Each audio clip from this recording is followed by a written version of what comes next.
اون کسانی که اولیت به اون کسانی دادیم که اونا اول ثبت نام کرده بود، برای همونا ما فعلا به مجگاه اجرات میکنیم. کسانی که با کابل ثبت نام بکرده خواست ما شهرونده همی است که گفتیم که چیزی که عکاسا از ما گفته به حرف عکاسا نکنم و انشالله همین روند ما دائمه داره و بیشتر هم انشالله اگر شد ما بیشتر هم میکنیم. فعلا هم از کابل برای ما اینجا خدمتی داده و از اینجا برای ما خدمتی آمدن که خود ما مشاهده کردیم و میبینیم که پرسنل زیادتر به خاطر مشکلات مردم.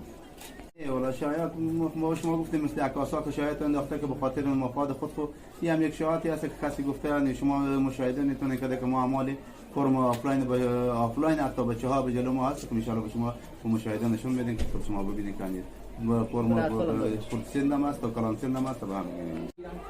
بله برنامه خاصی داریم. ما سابق به شما معلوم بود که جای ما تو اونجا کمی کمتر بود به طبق هدایت کلونا گفتن که همین مراجعین به عذاب نشه، جای وسیع‌تری باز پیدا کنیم و مراجعین آسوده شه.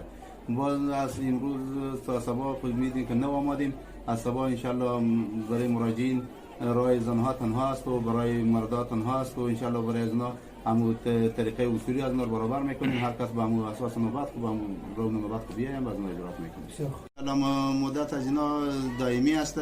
ما فعلا پرسنل بیشتر زیادتر نداریم. اگر پرسنل ما زیادتر می بود انشالله زیادتر هم از این مردم توزیع میکردیم، ولی به اساس پرسنل کم است. همین 1500 بیشتر پرسنل چیز نداره که وزن 10 سال مربوط به متقاضی است. اگر 10 ساله ما اگر 5 ساله ما وزن دادیم. پاسپورت 5 ساله هم داریم، 10 ساله هم داریم. ولی ازدحام که باشه دیگه ما هم کار کردن نمیتونیم. مراجعین هم زیادتر میاد، چیزی که ما کار میکنیم کار کردن نمیتونیم. دست از اونها که باز ازدحام میکنه که نوبت و برابر نمیشه و مردم دست از اونها اذیت میشه، ما هم اذیت میشیم. پس ما از اونها تقاضامند هستیم که خیلی ازدحام نکنیم. مدیر صاحب یک موضوعی پاسپورت روزانه تقریبا 150 تا 200 تا توزیع میکردیم. باز چیزی که جناب خلیفه صاحب وزیر صاحب آمدن و طبق هدایت از اونها گفتن که همین شهروندا پاسپورت زیاد ضرورت دارن، شما توزیع زیادتر کنیم. ما توزیع زیادتر کردیم که حالا امروز شما مشاهده میکنین که به 1000 تقریبا برسید که فعلا ما توزیع میکنیم. دیگه از سبب ان شاء الله از 1000 هم بسر از ما بیشتر میکنیم. خب باز متاسفانه که همین عکاسا به مردم بگفته که والله اینجا توزیع تا یک هفته تا در روزی هست دیگه باز پاسپورت بسته میشه. به خاطر مفاد خود همین مردم به بازی وادار کرده که زیادتر مراجعه کنه و بیای پاسپورت بگیره. ما از امروز تقریبا چهارشنبه برای شهروندان که گفتیم که شما پاسپورت توزیع زیادتر شده دیگه شهروندان زیادتر مراجعه کردن که بیایم به حساب پاسپورت.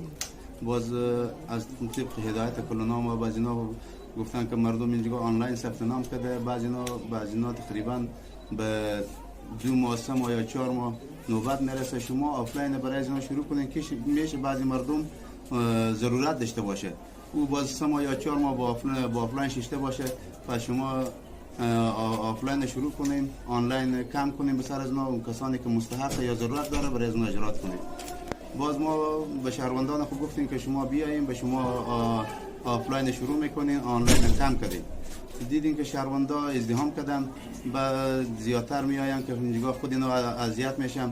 دیگه ما از شهروندان خود آرزومند هستیم که خیلی ازدحام نکنه. ما ان شاء الله آنلاین روزانه امروز هم شما مشاهده میکنین که تقریبا از 1000 دانه بیشتر ما توزیع کردیم. امروز لیستی که به ما از کابل داده شده 1000 بود، از سبب ان شاء الله 1500 میرسه که ما توزیع آنلاین به مراجعین میکنیم. آفلاین هم به مردمی که کسانی که مستحق یعنی مریض باشه یا کلانسین باشه به حساب ضرورت باز اونها آفلاین هم میدیم. در غیر از او کسانی که ضرورت نداره اونها از طریق آنلاین بیایم ما باز اجرات میکنیم.